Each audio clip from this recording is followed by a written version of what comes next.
In the face of sickness, the body responds in remarkable ways. Ever wondered why the body heats up? It's all about a process called fever, a defense mechanism against invaders like bacteria or viruses.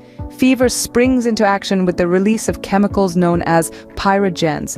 These circulate in the bloodstream, signaling the brain to raise the body's temperature set point. This makes the body a less welcoming host for harmful bacteria and viruses.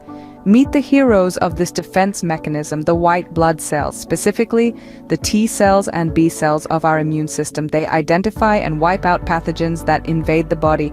And guess what? Fever boosts the activity of these immune cells, accelerating the body's immune response and helping to clear out the infection more efficiently.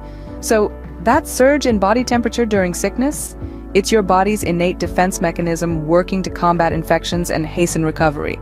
A truly remarkable system, wouldn't you agree?